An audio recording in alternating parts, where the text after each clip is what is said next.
What is going on, Fan Clan? Welcome back to the channel. My name is Danny Phantom. If this is your first time here, sincerely thank you so much for coming and checking me out. Thank you for giving me a chance. If you like what I have to say, please consider hitting that subscribe button down below. It really helps me a lot. I really do appreciate it.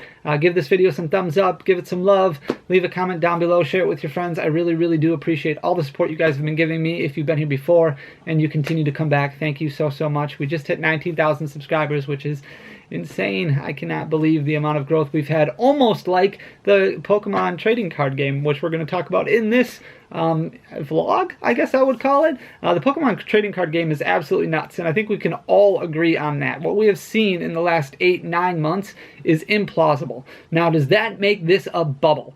I hear the word bubble thrown around all the time. I've watched countless videos of people examining this market, investors saying that they're watching it closely and that Pokemon is in a bubble. I personally don't think that this is necessarily a bubble. There are some aspects of it that are bubble related. There are some areas of the Pokemon TCG that don't make a whole lot of sense, but does that mean that the entire trading card game is in a bubble? No, not necessarily. For those of you who don't know what a bubble is basically when you have an asset like a Pokemon card that is selling for a ridiculous amount more than what it should be selling at. So it's an implausible price increase, which somewhat we have seen for some certain products. And a bubble basically means that there is no way that it can hold up this value in the future, and then you have bubbles that crash like what we've had before in the housing market. Pokemon has actually seen bubbles crash before. So when Pokemon first came out with the base set, fossil set, jungle set, you saw a bubble that happened around then when you had Charmanders and Bulbasaurs and Squirtles that were selling for $15, $20, $25 a piece because the demand was so high, but the supply was so low. Nobody could find them anywhere, so people were paying these astronomical values just so they could complete their set. Then Pokemon printed a lot more, the demand died, supply went up, and people were starting to buy these for 5, 6, 10, 25 cents a piece. So that would be an example of more of a bubble crashing. Now, thankfully, we're not at that point right now yet. Vivid Voltage is not, commons are not coming out from Vivid Voltage like this Weedle right here, or this Weedle is selling for $25 a piece, thankfully. So this Weedle is still only worth, a bulk pricing for a Weedle.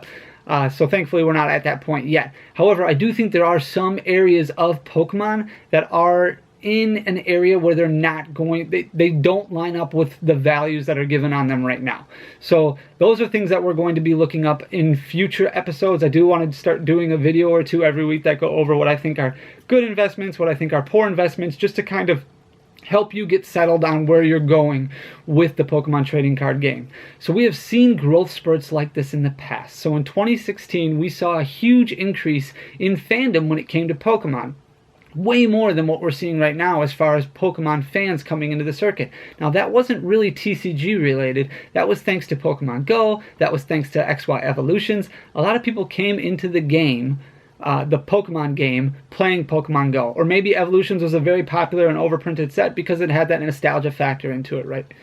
It was just a lot different then. Now you're seeing something completely different. Now you're seeing a TCG side of things, so the trading card game itself is seeing explosive growth, unprecedented of what we had in 2016. A lot of people are comparing Pokemon right now to what we saw with Beanie Babies in the mid-90s. That makes no sense whatsoever to me, because Beanie Babies, you want to talk about a bubble. First of all, Pokemon is like the #1 media outlet in the world. Like, Pokemon is crazy. Pokemon is going to be around for ages. Beanie Babies had a product with basically nothing else behind it. Pokemon has a product, and it also has a video game series that continues to come out with new generations. Game consoles that are continuing to come out with new systems, and there's going to be Pokemon games that get played on those systems. Not to mention, you have an actual competitive card game, which Beanie Babies did not, that pays out hundreds of thousands of dollars every year to competitive players, to people who actually play professionally, that fly around all over the world, and that is what they do for a living. So when people talk about a bubble, do I think that we are in one right now? Not really. I think that the WotC, the Wizards of the Coast generation cards, the cards that came out all the way up until the EX series before Nintendo took over, I think those are starting to catch up to where a market value should be for them. Now, some of those cards are probably a little bit overpriced, but when you're talking about base set booster boxes that are selling for $40,000, jungle boxes that are selling for $20,000 for an unlimited and $35,000 for a first edition. I don't think those prices are going to drop down, and I think if you have the disposable income to go out and invest in those, it makes sense to do so, because as these boxes continue to get opened, the supply on these boxes just continue to go down. And over the years, more and more people who are going to have disposable income and very liquid income are going to continue to purchase these boxes to relive or to teach their kids or to have that nostalgia factor that they didn't have.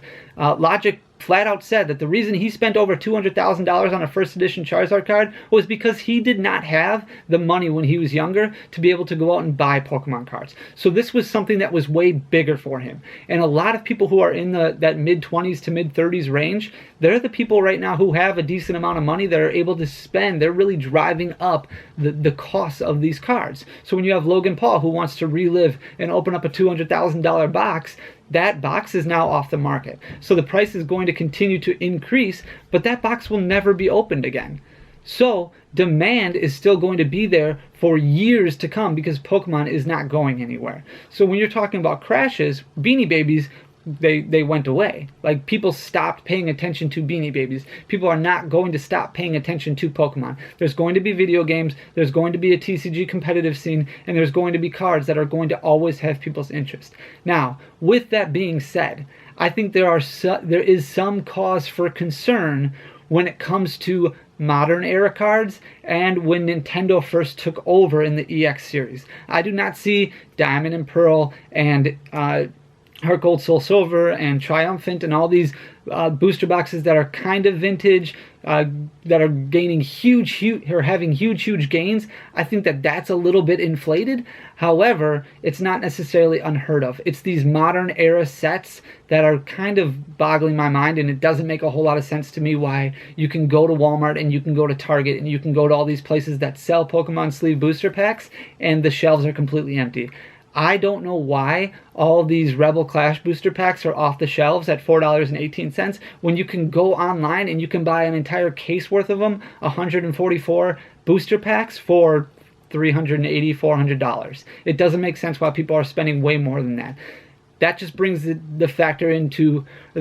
to a place right now where if you are going to continue in this business, you kind of have to determine what angle you want to play in this game. Because I do think we are getting to the point, especially once we cycle over this year, hit 2021, and I get rid of like the era right now that's really causing this growth. So I think the reason we're seeing so much growth is because obviously COVID hit, so people are at home. They're not spending as much money on vacations or dates or going out to eat or entertainment, so they're looking for things to do at home. So maybe a lot of parents are starting to collect cards with their kids. Maybe a lot of adults are going back and reliving their childhood by finishing collections or trying to start new collections, and that's kind of where people are getting all of this extra money from, right? People are like, where do all these people get their money from? Well, a lot of people just aren't spending as much. If they're not going out as much, that means that they have more money to spend on collections or things that they wouldn't necessarily buy because they'd be going out to eat or going on dates or doing other things. So as we move forward, once we turn the calendar over to 2021, I don't see areas where you're going to be able to go to retail stores and not find any product. I think that Pokemon will catch up on the printing. I do think Sword and Shield is going to continue to be printed. I think Rebel Clash, I think Darkness Ablaze, I think Vivid Voltage, I think all the sets from the Sword and Shield block are going to continue to get printed. I know we get more prints in December of Darkness Ablaze and Vivid Voltage. I think that will continue until demand slows down a little bit and those shelves are full. I do not see reprints coming of Cosmic Eclipse. I do not see reprints coming of XY Evolutions. Cards that are out of print right now because they're out of rotation in the competitive industry, I do not see those getting printed. However, the competitive world does not have events right now and won't have events likely until the beginning of 2021. So having a market where all of the new sets are unavailable means that Pokemon is going to have to catch up and print more cards so that way they can provide competitive people with an opportunity to buy these cards at a decent price, rather than going online and paying, you know, astronomical numbers for every single a playset of every single in every single set that has come out from the Sword and Shield block, because they have a rotation, a block of sets that they have to stick to, and Pokemon's going to want to make sure that their events are attended and that these players have access to these cards at a reasonable price. So when it comes to modern era cards, when people are going and buying, you know, 100 packs of Vivid Voltage and trying to sell them at $10 a piece, I think that that's a little bit crazy and a little bit unrealistic, and I see that changing very, very soon. I'm talking in the next couple of months. However, sets like Evolutions, Cosmic Eclipse, Burning Shadows, you know, these sets that are kind of just on the fringe of going out of print, I do expect those to kind of level out here in the next couple months, not really see those gains. Like Evolutions, for example, we saw it, you know, double, triple, quadruple in price from $100 a booster box up to $450 a booster box. I know people who are sitting on hundreds of cases of Evolutions. There's still a decent amount of supply out there. The problem is demand is just so high, and that's really what's driving up the price. As more people open up packs and as more people get their Evolutions fix in, the demand is going to start to decrease. You're going to see these booster boxes level off, hopefully around that $500 mark. They will go up in the future again, but as of right now, I think that $450, $500 is a pretty good amount that it's going to, you know, level off at through the rest of this year at least. Really, as we move forward, you have to determine what kind of player you want to be in this game. If you're somebody who wants to just earn a quick dollar, go to the store, buy 100 booster packs, turn around and sell them on Facebook for, you know, double your money and spend an hour of work, fine, that's great. If you're somebody who's looking at building a business, buying at cost and turning at retail and getting your margins and being happy with it, then this game is in perfect condition for you right now. If you're somebody who is investing and you want to buy cards and buy sealed products for long term, you know, pass down to your kids, sell when your kids get to college, sell when you're older so you can retire, this card game is still possible for doing that. I know people who literally live off of just investing in Pokemon cards and have done it for years. Over the next several months, my plan is just to kind of talk about once or twice a week a specific product or a specific segment or a specific sealed set, something that I think is going to make a good investment in the future, or maybe something that is not such a good investment in the future. Today, I just wanted to talk to you about what my opinion was regarding the bubble, if I think that we're in one. And I know I kind of rambled a little bit, and I don't know if you got an actual clear answer from me or not, but my answer is this. No, we are not in a bubble, and yes, we are also in a bubble. There are certain cards in certain areas in this card game that are overpriced and overhyped and will not live up to those margins and are going to come crashing down. However, there are also areas in this card game that are undervalued and still have room to grow. And then there are cards and sealed product in this card game that are kind of at that point where they're about to level off. It all depends on who you want to be and what you want to accomplish. If you're somebody who wants to be a business person in this game long term, or you want to invest long term, it's time to start planning properly. It's time to start doing your research, and it's time to start paying attention, not necessarily just buying into the hype, not worrying so much about how those retail shelves are at your local Target or at your local Walmart, because that is going to pass very, very soon here, and then we'll be able to get into the real nitty-gritty point of this business where you can start making good money for a long period of time.